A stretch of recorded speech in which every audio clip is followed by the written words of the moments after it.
This is Lightning Power Lunch with Dave Mishkin and Greg Linnelli on Lightning Radio. The boys tried. It just, I can't say they didn't give effort. Issue for us was execution and, probably the mental side of things. We didn't probably do the right things of, what we needed to win. And then ultimately, there's the turnovers pop into our game. Probably at some inopportune times. We could have got some pucks out. We didn't. And in the end, they're a really good team. You give them some chances, they buried them. At the end of the day, that's a really good hockey team over there. We believe we're a really good hockey team over here, and we have 12 games. And kind of the message in here, just throughout the guys, is just let's start building something here. It's not just a light switch that turns on 12 games from now. It's got to start now. So, listen, I like that for tonight. Obviously, can we be better? Absolutely. But we just got to continue to build on it. It can't be one good, one bad, one good, one bad. You need to string some together, and like I said, it's not going to be a light switch 12 from now. It's got to start now. Always can go to Brandon Hagel for an honest assessment of where things are, and that was last night. We are taping the show, I should say, right after the game, partner. Yes. Because we want to get you back home, and, that's usually we like to, get it done when we can, especially after a game. We're not going to miss too much live the next day, but... Well, thank you for staying up late, because it's not really that late for me. It's about 8:30 Vegas time. So things are starting to get excited. We just rolled right into power lunch, even though it's more like power supper / midnight snack, late or something. Snack. Yes, but we can recap both games this weekend. There were similarities. Yeah, and unfortunately, problem areas were the areas that were similar in both games. But I don't think the games were carbon copies of each other. So I don't know if you want to get into the game that we just had, where the Lightning lost to one of the top teams in the league, or Saturday's game in Utah. Let's do that. I'll give you just a couple of points, and then I want you to give us a recap on your end, and then we can get into Utah. If we have questions that come in, we'll get to those at Bolts Radio. The Vegas game, I felt like the effort was there. More so. And when I say effort, it's not like the Lightning weren't trying in Utah. Obviously, they were. It just felt like they had more juice to their game. But I think anytime you get down to any team, 3-0 in the first period, that's a tough thing to ask a team to come back and get points, particularly one who's really good on home ice. I actually thought Vasi had a really, really good game. I mean, yeah, he did. There was a series there where you called in the first period. I think he made like 5 saves right off the bat. And all point blank. Yes. Like there were 5 chances, one right after the other. Unbelievable. And it could have been, a 4 or 5 goal game at the end of one. So I think that part was unfortunate. I think the Lightning had some really good looks in that game. I don't know if Samsonov was elite, but I thought he was really good. And I thought the Lightning had some looks, didn't capitalize, and I think that's a typical, you get down that early to a really good team, that's a tough ask to come back. Yeah. By the way, he was Samsonov when he was drafted in Washington. Did he change that his was a player name who went through a pronunciation change when he went to Toronto. So he's been Samsonov for the last few years. I noticed on the broadcast that you and Ben Pierce were both calling him Samsonov, but Samsonov is what Vegas is calling him. And look, whatever you want to call him, he kept the puck out last night. I mean, he kept the puck out when the game's outcome, if not in doubt, it was. I mean, they had a 3-goal lead and then a 2-goal lead. So, I mean, they were never really in jeopardy of surrendering that lead, but things could have gotten a lot more interesting if not for Samsonov. So I'm in agreement that, and I guess I'm kind of drawing in Saturday's game. The Lightning, they didn't have a poor effort on Saturday. I think that they were not at the level Utah was at. So, like, we've seen the Lightning have worse games than what we saw on Saturday. What happened on Saturday was they were facing a team that was desperate for points and played at a higher level than them. I don't think their level was as low as we've seen it. Like that Boston game at home comes to mind. That was probably their worst effort of the year. They were not at that level. They had an okay second period in Utah, and I'm just bringing this up as a point of comparison. We can get back to the Utah game. I thought the game against Vegas, their urgency level was much higher. And also they weren't facing a team that was desperate for playoff points or points to get into the playoffs. So, like, what team are you facing? Vegas is a very good team. Vegas had a lot less at stake in the game against the Lightning than Utah did. So, bake that all into the cake. The Lightning's compete was high enough. It was high enough to get points out of this game. That was not a reason why they lost this game in regulation. I thought they lost this game in regulation for primarily two reasons. Number one, they were not nearly good enough defensively, especially in the first period. But it's kind of like whenever Vegas pressed the attack, the Lightning were still having problems. They just weren't where they needed to be, and they weren't where they are going to need to be moving forward defensively. And it hurt them in this game. That was one reason. The second reason was Samsonov. Samsonov denied a high number of Lightning scoring chances. Now, let me draw this distinction, Greg. I don't feel that the Lightning got quite the same looks that Vegas got. So I think Vegas got, it wasn't that Vegas got more looks. You can make the argument the Lightning may have had more scoring chances than Vegas. But the Vegas chances were more dangerous. So if we're going to grade scoring chances, a high volume of the Vegas chances required incredible goaltending from Vasilevsky. The chances from the Lightning required good goaltending from Samsonov, which is kind of what you were saying, that he was solid. He was probably a little bit, to me, he was a little bit more than solid. Like, he made some good saves there. The Braden point one. Yeah, point hit the post. Gordon missed an open net in the second period. But the Lightning worked very hard to generate the chances that they got. And again, you know, on a different night where Samsonov wasn't quite as dialed in, the Lightning might have been able to score enough, as they say, to outscore their problems. But the takeaway for me was not the Samsonov component. The takeaway for me was that they had these problems that they had to try and outscore, right? And look, we talk about two or less. Once you allow three, it becomes difficult. It becomes difficult to win. And, you know, the Lightning not only allowed three, they allowed three in the first period. So they were chasing the whole game after having played the day before, which, look, it wasn't a tough back-to-back for travel. They got in a reasonable hour. Vegas had played the night before, too. So the teams were on equal footing. But once Vegas went up 3-0, the Lightning were having to expend a lot of energy to try and get back in the game, where Vegas could kind of be like, all right, let's kind of keep things under control here. And the last thing I'll say about the Golden Knights, like, they're an impressive team. They're getting Theodore back soon. He will really help them. I mean, actually, the one guy that was in essentially for Theodore in this game was Ben Hutton, who hadn't played since mid-November. They have a young defenseman named Caden Korzak who has been basically filling in while Theodore has been out. They sat him. They put Hutton in, a lefty, and Hutton was the guy that got basically caught out of position on the Nick Paul 2-on-1 goal. So from the Vegas standpoint, they're like, all right, we put this guy in. He hadn't played in a game in months, and he was the one that made the mistake on the one goal the Lightning got before the one at the end of the game. So I think that they feel really good about their team. I'll say this about Vegas.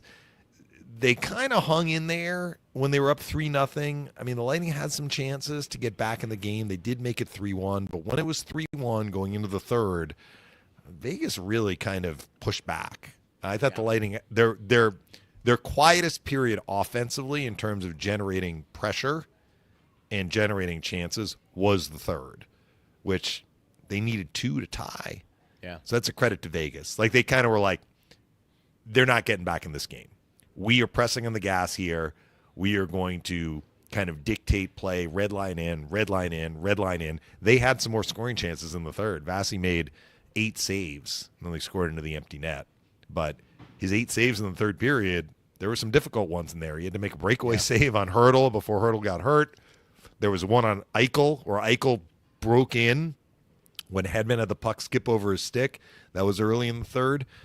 You know, Vasi was really good in this game, and he had to be good in the third period, but I bring that up as a compliment to Vegas, that they kind of, we reached the final 20. They're like, we have this game in control. Let's close it out. And they did that. And the Lightning had a harder time, I thought, making Samsonov work for it, right, in the third period than what we had seen in the first and the second. You know, the Nick Paul goal was a thing of beauty. If you want to talk about some positives, Gonsalves was the only odd man rush they had, though, that I can remember. When you think about it, that's and think about incredible. The odd mans that Vegas had, breakaways and for sure, etc. So I that was a great goal. Vasi, I thought, was really, really good. And, that second period where the Lightning were able to generate some chances, you'd like to see it. But I think you're right. I think Vegas showed probably in that third period why they're going to be a tough team to handle come playoff time, because they have enough offense. I mean, Jack Eichel, Hurdle is on a streak, and that was a tremendous goal that he had. Hopefully he's okay. Yeah. I mean, I don't think there was any intent there from Lilleberg. No. He got a penalty probably because he gave him a little push. Sure. But it was more like the fact that he went into the boards hard and awkwardly. Right. Hopefully he's okay. But yeah, Hurdle has settled in pretty nicely here in Vegas. Remember, he came over at the deadline last year. Now he's got 31 goals. Can't really fault Vasi, I think, for any of them. And, no. I mean, and Dorofeev, you and Ben were talking about him. So he's got 30 goals this year. He had 20 last year as a rookie. So, I mean, it's not like he just completely came out of nowhere. 20 goals as a rookie is pretty impressive. That is pretty impressive. But I think, Marchessault's no longer here. Chandler Stevenson's no longer here. Like, some spots, it's not that spots opened up, but roles opened up. Minutes opened up. So Dorofeev is getting more to chew on, and he actually scored in the first meeting between the teams on the power play. That was back in October. I think he's got 12 power play goals this year. I mean, that's bumping among the league lead, right? Hurdle's got 14. Yeah. But, Dorofeev probably had, he might have had 6 or 7 unreal chances. Unreal. 100%. He had a breakaway 100%. In the first period. I was going to say right off the gates. Right? Yeah, that was the first of the 5 in a row. Right. I mean, I don't know if the play-by-play had Vasi with 5 saves in a row, but I counted 5 in a row. Because Stone had a couple right after that. The Lightning were turning the puck over. They were trying to get it out. They were putting right on Vegas sticks, right in the middle of the ice. And that's the thing. So, I mean, this is the common denominator between the Saturday game and the Sunday game, which we were not seeing really this year. I mean, I think that this is a fairly recent development, Greg, and we saw it over the weekend. The Lightning have had problems defensively at points in a variety of areas, but they've had a good defensive year. What we've seen when they've struggled defensively more recently, prior to this weekend, chances off the rush. Remember that Philly, the 2 games against Philly, I was like, Philly's generating chances off the rush. Right. The loss in Carolina, the Lightning were having turnover problems up ice. Carolina was getting chances off the rush. What we saw this weekend, I mean, yes, there were chances off the rush. The Lightning were not taking care of business in front of their net. I mean, look at the goals that were scored, especially in the Utah game. But, I mean, Eichel makes a great shot on the 3-0 goal. That wasn't from in front of the net, but I mean, he can zip it. Yeah. I mean, he had 3. I don't know how many shots did he have. Actually, I don't have the game sheet in front of me here. I can look it up. Eichel was credited with 3 shots on net. So I remember all 3. 1 went in, and the other 2 were going in the upper corner, and Vasi had to make a really tough save. So he could have scored 3 goals on 3 shots. Sure. That's how dangerous he was on the ones that went on net. He had some others that didn't go on net. So take out the Eichel goal. The Hurdle goal is in the middle of the ice. He's in a dangerous spot. Certainly the Wah goal was the one that looked like a lot of the goals that Utah scored. I mean, there's no Lightning player there. I mean, they are, but they're not, right? He is available to get a puck standing. He's as close to the top of the crease as I am to this camera right now. I mean, that's how open he was and how dangerous the spot was. And, he's had double-digit goals, I think, 3 or 4 years in a row now. As a fourth-line center, he's got a little offensive pop, and he put that right into the top of the net. But, I mean, why is he open? Why is he available there? And, if we talk about the Utah game, so Utah scored 5 goals before the empty netter. But really, Utah scored 7 goals because the Lightning got 2 of them wiped away with coaches' challenges. And of those 7 goals, I'm including the 2 that didn't count, but they did count because you're looking at how they scored it. 6 of the 7 guys were basically right on top of the net. Right. Completely open. Maybe it was a first shot. Yeah. Maybe it was a rebound. The Schmaltz goal, which was a big goal, gave them a 2-goal lead, was the winning goal. Third shot, Clayton Keller takes a shot, kind of from the side, but it's dangerous. Halverson makes the save. Cooley gets a point-blank rebound. No one's around him. Halverson makes the save. Schmaltz comes in. Another rebound. Again, as far as I am from this camera, which is to say pretty close. And, I mean, we just have not seen that from the Lightning this year. They've been a pretty good team, as they say, protecting the house. And they just had massive, massive breakdowns in front of their goaltenders this weekend. So hopefully they can correct it. And, they're facing a Pittsburgh team on Tuesday that, is basically out of the playoffs, but, Pittsburgh can score. I mean, we know that with Crosby and Malkin and the like. Raquel's having a great year. And, I mean, they've been scoring goals. They just haven't necessarily been winning games, right? And they did blow out Columbus a couple of games ago. So Lightning are going to have to get this figured out. I think they will. I mean, it's not like you forget how to play after, 68 games. All of a sudden, 69 and 70 are kind of the exception. It doesn't mean that it's just going to continue through the rest of the regular season and into the playoffs. I think it's a good illustration of really what you and I have talked about for a number of years about the whole 82-game season. The Lightning have been You really, think it really might be good. a mental It thing? could be a mental thing, like and you just can't how hard have it it is. there. Yeah, Right. I know, like Chief's been talking about it on the broadcast a lot, and we heard Hagel mention it. That look, you need to start righting the ship, so to speak, and you can't have a light switch turn on, and you've got to get your game situated. I think that's true to a degree, but I don't know if I'm going to hold you to it if the Lightning go into the playoffs, a little shaky in terms of how they finish the season, because I think we've seen evidence where that doesn't necessarily translate to bad hockey if you're not playing particularly well towards the end of the regular season. I just think it's hard, and I think the Utah game probably would frustrate me more than the Vegas game, probably because of the opponent and the fact that the Lightning had some opportunities there against Utah, maybe to seize momentum, and they just gave it right back on the next shift. So many. I mean, that was a really ugly game. I mean, not only were the Lightning really loose in front of their goalie, which we talked about. I mean, I think Coop used the word terrible when asked about the 2 goals Utah scored in the shift after the Lightning scored a goal. Yeah. I mean, it's just to have it happen once is disappointing. To have it happen twice in the same period, I'll use this word, it's inexcusable. And it's not like, I mean, the Lightning had guys that you would say were like responsible. The second time it happened, which was the go-ahead goal that Utah scored late second, you had the Hagel line out there with Cirelli and Chernak and McDonough.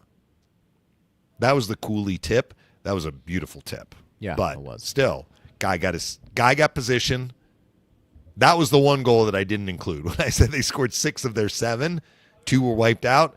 The one goal that wasn't right in front of the net, Cooley was still in a dangerous position. He got position. His stick was loose. He makes a great tip. And you're giving up another goal on the shift after you score. You have heard me broadcast enough games over the years, Greg, and I don't say it after every goal, but I say it a lot on the shift. Like a goal happens, puck is dropped, and I'm saying important shift after a goal for both teams. Team that scored it, team that gave it up. One of the most important shifts in a game. Shift after a goal is scored. And as Coop said, not only did that happen twice in the second period, the second time it happened, it was late in the period, which is another kind of cardinal sin, right? Giving up a goal late in a period. And it tipped the balance. Utah was able to go into the locker room and be like, hey, we get the lead back. Yeah. Because we're exactly where we were at the beginning of the second period. Right. 100%. You get a lot of people that are going to ask, well, how could the Lightning be, for the most part, really good all season long and then have a couple of games like we saw over the weekend? And, sometimes you can't explain it to its fullest. You have to give credit to the opposing team because they forced maybe you to play a certain way. But Utah played hard, too. They did. I mean, they were I actually kind of like their team. I actually kind of like their team. I think they had an impressive game. We'll see how they look Thursday at Amalie. They've been recently they've been a better home team. Yes. Like, they've gotten into the mix. They're still on the outside looking in, but they're within striking distance. I think that's because they've done very well at home, which is good for them. I mean, it's for sure. It's a great barn. It's great atmosphere. How did you like Utah? I liked Utah. Was it pretty good? Yeah, it's beautiful. As much as you could. I went for a run. I went for a walk. They were separate. I went for a walk for coffee in the morning and went for a run after we did power lunch in the afternoon. And mountains. I did not take the staff trip to Park City because I had stuff going on, including doing the show with you. But I guess a bunch of the staff went to Park City, which is very nice. Nice. Clean city. Yeah, it was my first time there. Was the altitude a challenge at all? Well, I'm not running as long as I used to. No, you mean when I was running or just in general? No, I just Yeah, no, I was okay with it. Well, and is the the altitude high there? I'm not sure. I don't know. I guess I don't know it well enough. I know Calgary and Colorado, we hear that give you a little about bit of that. Playing there. Yeah. Yeah, give it a little bit of that. But maybe. I think that's the part that's frustrating, but you understand it in a long season, is that how could the Lightning get out of whack that much through 2 games? And how else do you explain it other than, maybe it's just a focus thing. Maybe it is more of a mental thing than anything else, because if you're focused mentally, typically, then physically you're ready to go. Right. I usually equate both of them that way. And the reality is, like, you and I are talking about this as it relates to, we have a show to fill every day. It's not like we're just flapping our lips to kill 60 minutes, because, I think we both believe this, but we have spent a fair amount of time talking since the Lightning went on their run in February, and since Florida and Toronto dipped a little bit. We've spent time talking about finishing in first. Well, John Cooper was asked about that, and he's like, Like, he didn't really place a lot of emphasis I don't on think it. He cares. Yeah. He maybe doesn't care, or maybe he's just not saying it. But, like, the goal of finishing first is so far back on the list as compared to the goal of making the playoffs, right? So when you are in jeopardy of missing the playoffs, you are digging in. You are focused. Once that pressure valve has been removed, yeah. And the Lightning haven't clinched a playoff spot, and the fans are like, "What do you mean? Yeah, they still got it. They haven't clinched. They're gonna look." It would take something extraordinarily weird for them at this point to miss the playoffs. And look, if they start slumping, I think that they will get dialed in, right? And we've seen them be able to do that. I hope I'm not eating my words here in a couple of weeks, but everyone expects that these three teams that are at the top of the Atlantic, they may not finish 1, 2, 3. Maybe Ottawa will jump up, but they're in position to make the playoffs. It is different. You feel less urgency when you are in a more comfortable playoff spot. That is just human nature. They had to really press to pull themselves out of the muck. And we saw that when they swept those 4 divisional games before the 4 Nations. They went on the 8-game winning streak. That was their push. And I know at Detroit, at Montreal, their game was a little wobbly defensively, but they scored enough that they got those wins. They played really, really well in a lot of the other games. They played really well in the 2 wins against Ottawa. They played really well in the home win against Edmonton, right? We looked at those games and we're like, these are fantastic games. They played very well in beating Calgary. They played really well at Washington against maybe the team that's going to win the President's Trophy. So they did all of that, and now they're in a position to maybe get into first. And I just don't think that is going to create the same level of urgency. Once the Lightning kind of push themselves into more comfortable territory, more secure territory, if not comfortable territory, I just think it's more difficult to have that dialed in mentality, which we saw from Utah. I'm not surprised we saw that from Utah. Now, can Utah do that to the tune of their remaining, 12, 13 games and leapfrog enough teams to get into the playoffs? We'll see.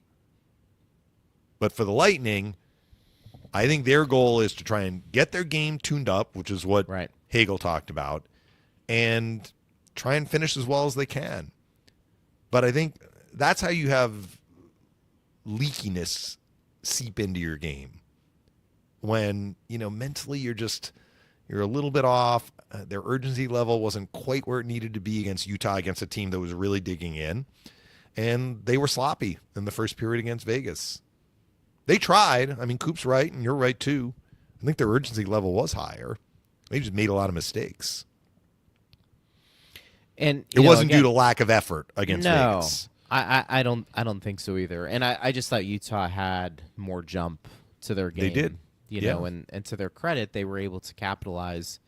And again, I do think certainly on Saturday's game more so than Sunday's, but when you have more to play for, I think it does bring out more urgency in your game. Mm-hmm. And I think that's kind of where we saw the Utah game. I think Sunday's game, you got off to a tough start, and then it took you a little bit to maybe get into it. But once you got into it, the Lightning, had they had that effort, I think in Saturday's game, I think they come away with points.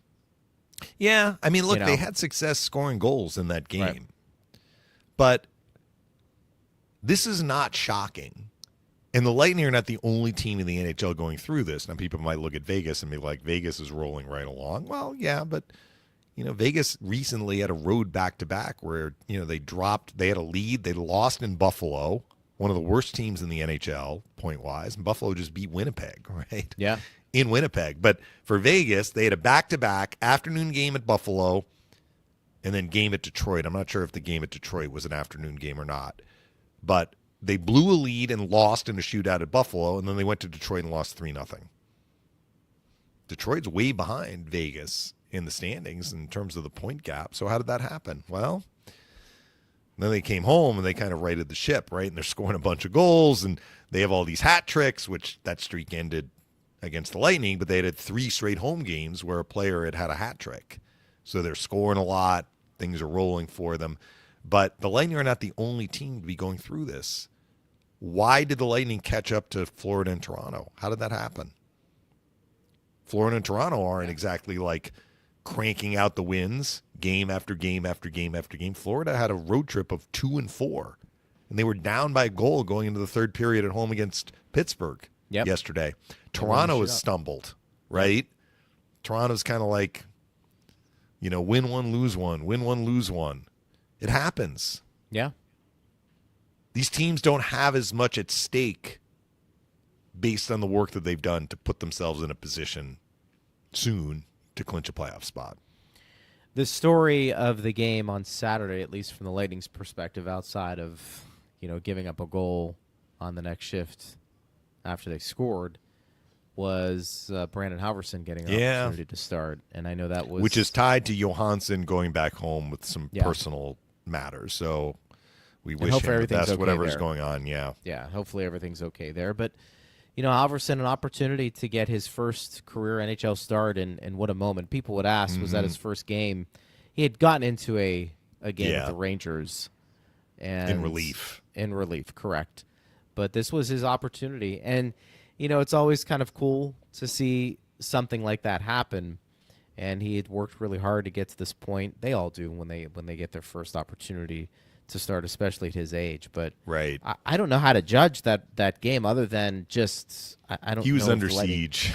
Yeah, I don't think the Lightning played particularly well, in front of him. No, they didn't. And that was maybe the most disappointing part of that game. I mean, there were a lot of parts that were disappointing, not the least of which was, the 2 goals on the shift after the Lightning scored, and the fact that they probably could have gotten points out of that game based on how they were scoring on Vejmelka, right? Right. But the fact that, Halverson makes his first NHL start, and we played the story that Jared Johnson, our broadcast assistant, put together, which was a great story, and Halverson's basically like, I kind of said to myself, if I get one NHL start, like if I die tomorrow, I'll be happy, or however he put it. Not that he wants to die tomorrow, but it meant that much to him. And for the team to lay that big of an egg defensively is disappointing. Yeah, and you wonder when a guy like that's going to get his next start, too. I mean, no more back-to-backs for the Lightning. Yeah. Which is another – look, the Lightning do not have a grind of a schedule down the stretch. No back-to-backs, and 7 of the final 12 are at home. Right. But, yeah, I mean, I don't know. It's possible Vasi could get most of these starts, if not all of them. Most likely, my sense is he wouldn't. I tend to agree with you, but like Johansson is not injured. So, you figure that this was an emergency situation. Correct. Where they were on the road. And, Coop even referenced Halverson, like he basically flew all day Friday. Yeah. I guess it's not easy to get. I think they were at home, but I don't think it's easy to get from Syracuse to Salt Lake City. Clearly not. He had to switch planes. That's a long flight. Yeah. I'm sure he was running on fumes.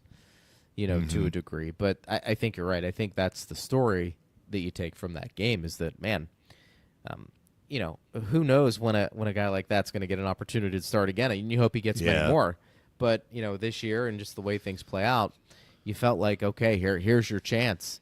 And the Lightning they weren't able to really do much in front of him. And I'm sure he felt like, hey, I got to make a save or two. Because I think when you give up that many, you're asking yourself the question, do I need to make a save? And I think that's fair because I think we probably would have said the same thing had Johansson or Vasi started a game like that, But I think you give him a little bit more of a pass because it is his first career On some start. of them, he did make the save, though. Like the second goal, Kesselring gets a breakaway. He stops it, but nobody picks up Cooley on the rebound. It actually was a little bad luck because Chernak was there, so he made the save, and then like the puck hit off his pad and caromed away from Chernak right to Cooley, but somebody needs to be aware that Cooley is coming as the trailer. But for Halverson, he does make the first save there, right? And I mentioned the Schmaltz goal where he made 2 saves, and then the third one goes in. Yeah. That Cooley is a good player. He's a good player. Pittsburgh guy, right? Yeah, Pittsburgh guy. Not surprised. No. But I think he'll probably be pretty – I mean, they want to build around him. And, you mentioned the deflection. So he's, an offensive guy who I think is going to be pretty dangerous for a while. And I think, to your point, that was the first time we've seen, a team like that in Utah. So it was pretty impressive. I think they'll be a team to reckon with a little bit here. So here's something interesting for you to chew on and maybe the fans as well. So the Utah Jazz play at the Delta Center. To the best of my knowledge, Utah had a minor league team, an IHL team. I don't think they played there. Somebody can probably correct me if I'm wrong, but I think they played in Salt Lake City. In fact, I'm certain that they didn't play there because of what I'm about to tell you. A basketball court is smaller than a hockey rink. So if you build an arena with sight lines for a basketball court, but not thinking about hockey, you could have some seats in either end zone that you have obstructed view for the net in front of you. Not along the side, but you know what I'm saying? Like they angle the seats so you could see the basket, but the net is basically closer to you and you may have seats in the way. That is what is the situation at the Delta Center. So a few people, or I guess it's just Delta Center. So a few people told me that they have these obstructed view seats and they considered just building an arena, but it may not have been in Salt Lake City. And they were like, no, Delta Center is fine. So what they are going to be doing is some kind of renovation. It's almost like they did at Madison Square Garden, which was for different reasons. They needed to renovate MSG. But I think over the next couple of off seasons, they're going to be doing some work to try and take away those obstructed view seats. I'm not quite sure how you do that. I'm not an architect or work in construction, but that is a nut that they need to crack. Sure. What is interesting about this, the previous team that played in Arizona was known as Arizona Coyotes. Before that, they were the Phoenix Coyotes. Originally, they played where the Suns play. and they had the same problem. Really? Yeah. Interesting. So I think that the Coyotes moved in the 05-06 season to their new building in Glendale. At the time, it was new. So I came into the league in 02-03, but when I came into the NHL broadcasting for the Lightning, East did not play West like 1-1 every game. So I think I only was with the team for one trip to Phoenix in the arena where the Suns play. And that had obstructed view seats. So the Coyotes are kind of like, we need a hockey arena. Right. There's nothing wrong with that, but they made a calculation that proved to be a disastrous choice, which was they decided to invest in Glendale, where they built the hockey arena, which proved to be quite a distance from a lot of where their fans were in Scottsdale. I mean, people know Arizona geography. They kind of know what I'm talking about. So like downtown Phoenix is kind of in between, in a way, Scottsdale and Glendale. So people from Scottsdale were fine to drive to downtown Phoenix to go see them play when they were in downtown Phoenix, a lot farther to go to Glendale. Now the football team, the Cardinals, also play in Glendale, and they built this beautiful stadium there.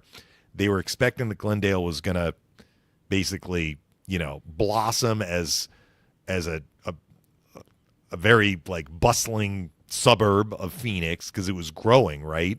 So the hockey team said, let's build an arena out there.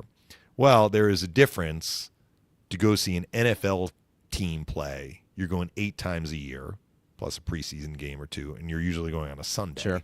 Where there's traffic to the game, but there's not rush hour traffic. You're going on a Sunday at 10 o'clock in the morning or whatever, right? 8 times a year. Hockey's different. You're playing 41 games. They're on Tuesdays, they're on Thursdays. Like, people were stuck in traffic, right? It was a long way to go. So compounding matters. They move in 05-06. What happens in 2008? Real estate market crashes. The market crashes. And so I remember going for runs in Glendale after 08. And like the area where the arena was, the football stadium was there. They had kind of like almost like a Sparkman Wharf feel. Like they had some restaurants and stuff right there. But once you left like a block or two, you would see these half-built homes, like stucco from the ground up halfway, and that was it. Like they just stopped construction. So Glendale never really, at least at the time, turned into the community that they thought it would, and they were a long way from their fan base. So this is a long-winded story. But what's interesting to me is like the reason Arizona got into trouble was they made a choice to leave downtown Phoenix and went to the wrong location. The reason they left downtown Phoenix in part was they were in a basketball arena that was not really suitable for hockey. In Salt Lake City, they're in a basketball arena that for now is probably not appropriate for hockey, but they are going to take the steps, I guess, to make it appropriate for hockey. So I learned all of this while we were there. We were also like halfway up. We were where the basketball press box was, which very close to the ice, very easy to see the numbers. But actually, I had an obstructed view of myself along the near boards because it's like the seats go high up, and it's almost like there's interference right against the boards.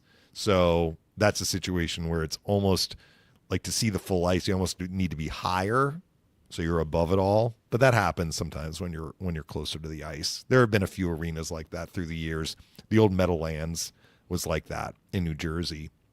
We were kind of halfway up the first level, or all the way up, but halfway up the building, and there were some areas of the ice that you couldn't see because there are seats in the way. Yeah. But it was a good experience. Great crowd. Interesting.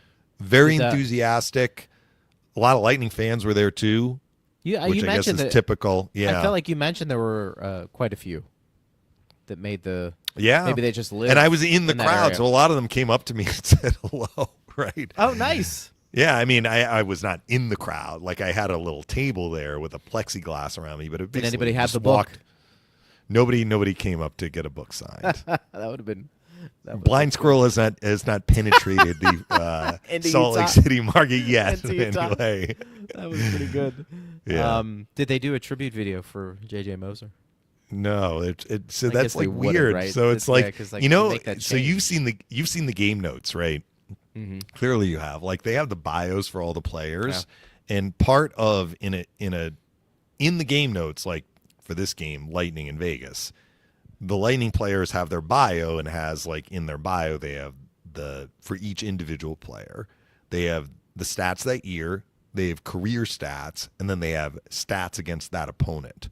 So you can go up and look and, like, oh, what has Kucherov done against Carolina? Like, it'll be on the, Kucherov's little bio. So, like, the Lightning players played quite a few games against Arizona, but against Utah, it was just nothing. Like, they didn't count. And, like, it's a new team, right? So that was the first game the Lightning played against Utah. So what they had done against Arizona, it's almost like didn't count, right? So from the league's perspective, this is a brand new team. So no, there was no tribute video for J.J. Moser. However, I am sure we're going to get a great video Thursday when Sergachev that will be pretty cool. Comes to Tampa. That would be pretty cool. It is very rare. I remember talking to E during the pregame, and we were kind of reminiscing a little bit about Sergachev, but it was also interesting to hear, Cooper talk about Sergachev, and who's like, we got him when he was young, and he really turned himself into a really good player. And it was interesting listening to those comments, because the more he talked about him, the more you're like, man, why did they get rid of him? Because getting rid of him allowed them to get Jake Gensel. Well, and that's why you have to. In a way, you can look at it that way. So that's why you kind of have to separate the emotion a little bit. But when he was describing him, it was, he was a young defenseman who had all the tools and really played some big minutes for us, and you get that. And it's probably very rare today that you do part ways with a player like that. Those are building blocks. And I'm probably pretty sure that had that circumstance or that opportunity to get a guy like Gensel didn't arise, maybe you're not giving up a guy like Sergachev's. But I think sometimes you have to part ways or deal from a position of strength. And, the Lightning had an opportunity there to maybe better their team, not only with what they got in return, but also who they were able to grab as well, in free agency to a degree, that made their team better. But it was interesting listening to Cooper talk about Sergachev. You're thinking, man, that's a guy that you probably want on your team for the next. Well, I think years. Utah is very happy to have Sergachev, but we did go over this. Sergachev is probably better served for him being in a situation where he can be the man. And he is. Entering that game, he was tied for third in the NHL for average ice time per game. Utah is using him a lot.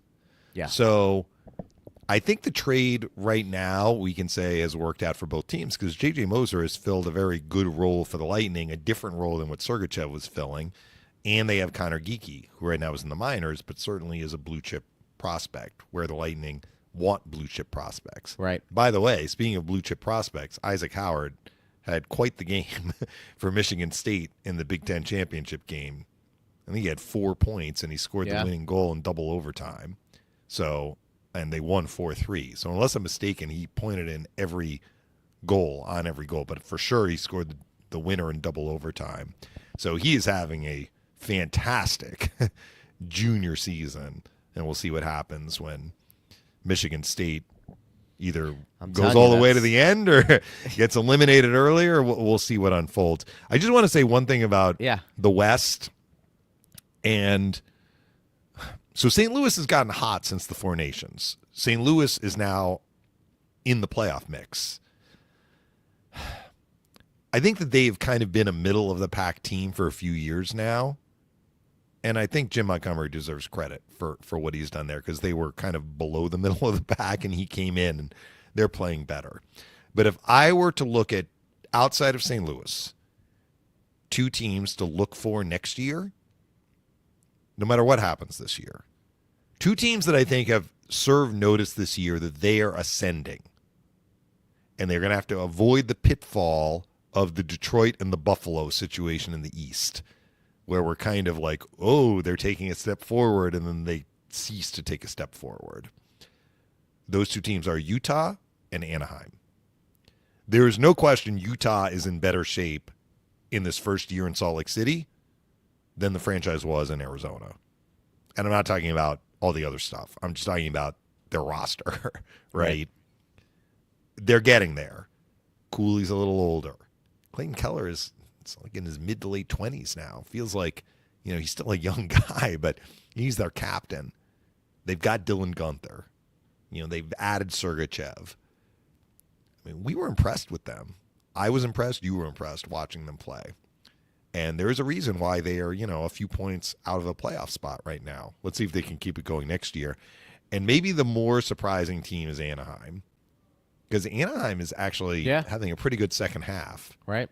And let's see if they build toward next year and keep kind of moving in the right direction. But it's what you would hope and expect from a franchise that has been bad for a number of years, and through their poor record, able to draft high and get a lot of high-end prospects. That's what you want. You don't. If you're going to go through the pain of bad seasons, you want to get game breakers. And it looks like Anaheim and Utah are moving in the right direction this year in the West. You don't want to be what Detroit, some people would say, has been over the last handful of years. They have some good players, but I mean, they got Raymond and Sider, and people were like, "Oh, they have all these young guys." And it's like, well, not really. I mean, they have some young guys. Edmondson's a good player, and this Johansson on defense is a pretty good player. But I mean, look at most of their roster. I feel are like borderline veteran guys, other than Sider and Raymond. Right. You got to hit on those picks when you do get them. And Buffalo's had the picks, and they just cannot put it all together. At least when it matters. I mean, they beat Vegas and they beat Winnipeg recently. Yeah. But they're going to miss the playoffs again.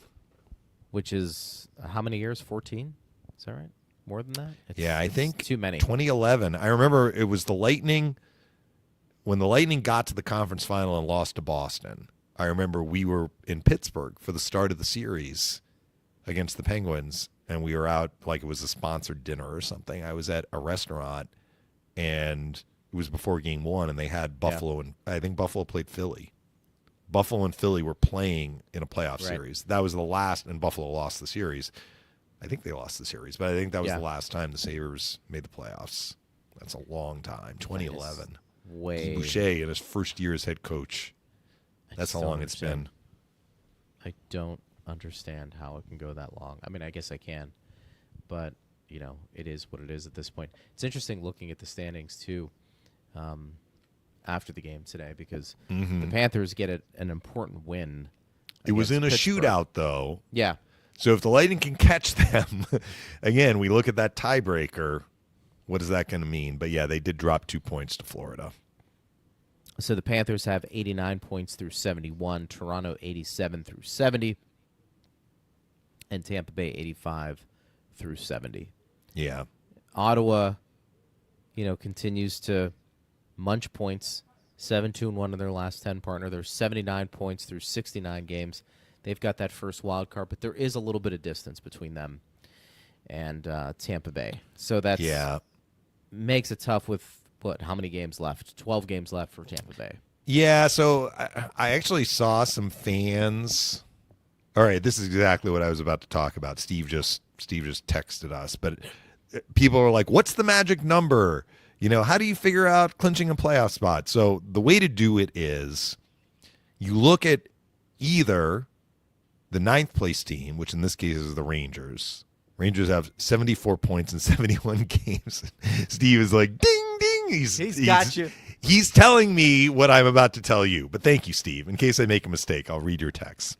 So the Rangers have 74 points after 71 games. But they actually have less of a max point total than the team behind them, the Islanders, and Columbus, actually, because the Islanders have 73 points but 2 extra games. So what is the maximum that the Islanders can get to? Because it's more than the Rangers. The Islanders have 13 games left. That means they can get 26 points. 26 plus 73 is 99.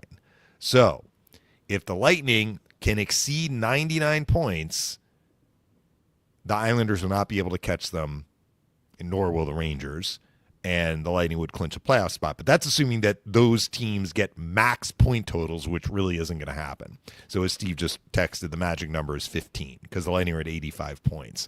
But every time a team fails to record a point, that magic number goes down. And, of course, those teams are going to end up playing each other.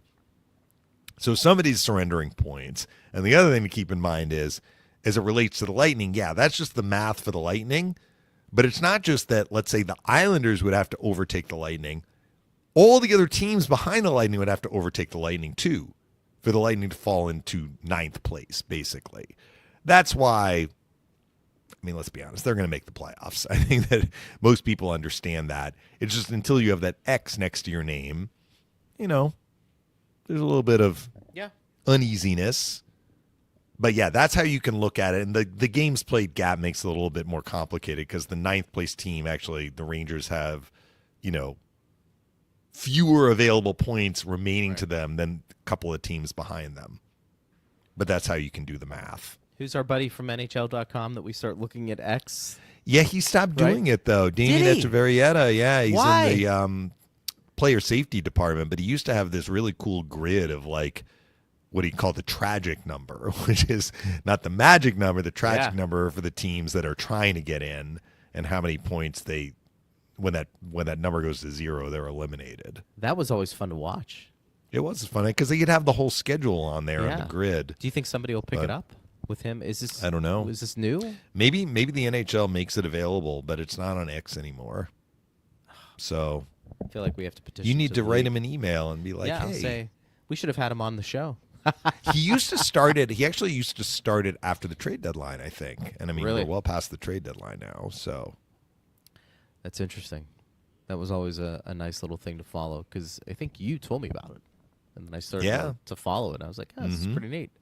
Somebody actually does it. So, all right, so this is what Steve wrote, just so in case people are wondering. Yeah. For teams out of wild card, Islanders can get to 99, Columbus can get to 97, Rangers can get to 96. Detroit can get to 96 too. Magic number is 15. So if the Islanders, I'm guessing the Islanders are going to be playing some of these. The Islanders play the Lightning twice, but I mean, the Islanders are going to be playing some of these other teams. So as they play each other, some of those teams are going to be dropping points. So the number of teams that can actually reach where the Lightning are, that number is going to start to be whittled down. Maybe not next week, but certainly within, a couple of weeks, I would think. Steve also said Boston, Pittsburgh can only get to 89, Buffalo to 88, and Philadelphia to 85. And that's where the Lightning are right now at 85. Yeah. So, right. Yeah, that's not going to happen for Pittsburgh. No. And and you're also presuming that these teams are going to go, to get there, they would have to go 13-0, which they haven't done all year. No, they haven't done all year. Why would they do it now? Right. And to a larger extent. I told you the biggest thing right now, is Ovechkin's chasing Gretzky for the all-time goals. Is Crosby's trying to break Gretzky's record for most consecutive points. Yeah, he's got to be 1 point. He's pretty comfortably positioned, though, isn't he? If he didn't get a point the rest of the way, he would almost still do it. It's like a couple of points off. Okay, so he needs a couple more. Yeah, because he missed some time. So his games played number is not going to be 82. Yeah. It's 80, I think. So I think for him, what did he have tonight? So he had 2 assists. Yeah. So that's going to put him in a really good spot. And I don't know if this is updated. 78 points through 70 games. I was checking out the Pittsburgh game roster against Florida. I was like, where did all these guys come from? They got a couple of guys from Toronto. I was like, when did Connor Dewar and Connor Timmins come to Pittsburgh? Yeah. And then they got a guy of waivers, Kolya Chonok. I remember him in Arizona. Yeah, that was. And I'm like, I really don't want to have to say his name. And he was never playing for Arizona when the Lightning played Arizona. And then he ended up on another team. And I think the Penguins got him on waivers. Boko. Yes, Boko Imama. How about that? He scored a goal He had a fight the other recently. Day. He fought, I think, Olivier for Columbus. He did. I think he scored in that game too, but he had a goal. He's got a goal through 15 for for Pittsburgh. I mean, he's only played in 29, I think, career games. So he was a guy, kind of an internet sensation when you kind of saw his minor leagues, how his ability to fight. But he was a Lightning draft pick. He was a Lightning draft pick, so he's getting an opportunity to play for Pittsburgh. Which, again, when you are this far out, to a degree here, you start to see some players get called up or elevated to a different role. But to me, that was pretty interesting that he's been with Pittsburgh. And Joona Koppanen. I mean, I've seen his name with Pittsburgh before, but he's mostly been down in the minors, partner, they're basically a one-line team. I mean, Crosby, Rust, and Raquel. Yeah. And they've all I saw had Malkin really was years. Playing with Dewar. Yeah. I forget who the other winger was. And I think it might have been Tomasino has been somebody Tomasino, there. He's been, okay, but yeah, they're gonna have to probably, start looking at a rebuild at this point. Yeah, for sure. They should get a good draft pick this year. They should. Well, everybody keeps back home. They're like, why are they keep getting points? Like get a top 5 pick, but and it just goes to show you the players, they try to win every game. Yes, of course they do. And these people that think like, these players are going to tank, that's just not going to be the case. Now, can management help tank? Yes, of course. Right.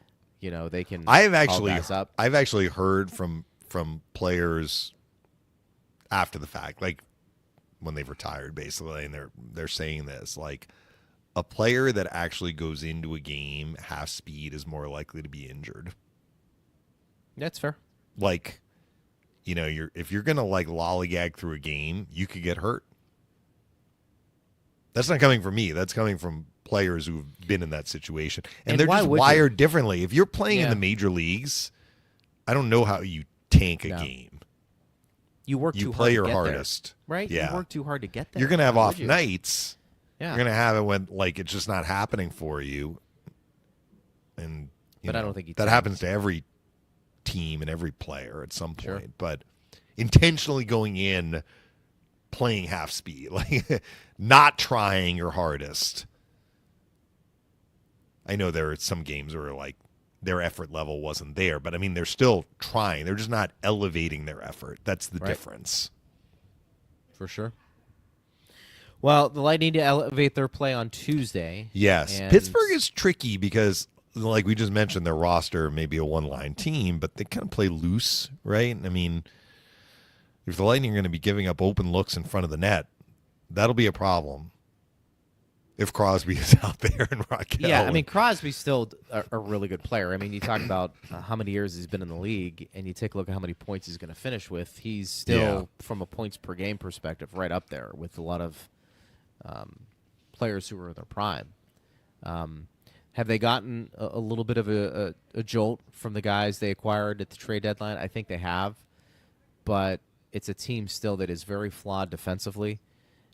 The interesting thing with them is going to be Jari. He's played well since being recalled. Yeah. Do you trust him necessarily? Probably not. But he is a guy that's been to an all-star game, a couple actually. Mm-hmm. And, I think he's trying to reinvent himself. Because, partner, he's not only playing for Pittsburgh at this point, he's playing for everybody else. Yeah. To see if he doesn't have a home in Pittsburgh, would somebody else take a flyer on him? His contract becomes a little bit of an issue. But still relatively young, all things considered. He's been playing better. Well, the last game against the Lightning got him sent to the minors, if I'm remembering right. The Lightning have 2 close wins over Pittsburgh. One was in overtime, and the other, Kucherov scored very late in the game to break a tie. So Pittsburgh has played the Lightning tough. I think in the first game, it was more that the Lightning were kind of snake-bitten, if I'm remembering right, because I remember they had a ton of possession. The second game, though, they had a terrible first period, and Pittsburgh was all over them in the first period, and the Lightning had to rally. They had to rally in both games, actually. So they need to be ready. Like, this weekend should be enough of a wake-up call for the Lightning, if that's the right way of putting it, or just enough of a splash of cold water in the face to be like, let's get this thing buttoned up. We got a dozen games left, 3-game homestand. We're facing a team that has kind of been a thorn in our side earlier this year, even though we won both. They gave us some good games, tough games, not good games, but like they could have won. Pittsburgh could have won both games is what I'm trying to say. And I think the Lightning have to be ready to play at a much higher level, not only in terms of intensity, but also in terms of execution. We know they can do it. They showed us on Thursday in Dallas, and they've showed us through much of the year. Now they need to go out and put it out on the ice and hopefully, snap this 2-game losing streak. Couldn't agree more. We will have the game call, and we'll talk about it. Yep. On Tuesday. I'll be in studio on Tuesday. Mm-hmm. Look forward to it. Safe travels back. Thank you. And we will talk to you then. Good job, partner. As always, thanks to Steve Versnick. Thanks to everybody for listening. We always appreciate it. I'm Greg Linnelli. You've been listening to Power Lunch right here on Lightning Radio.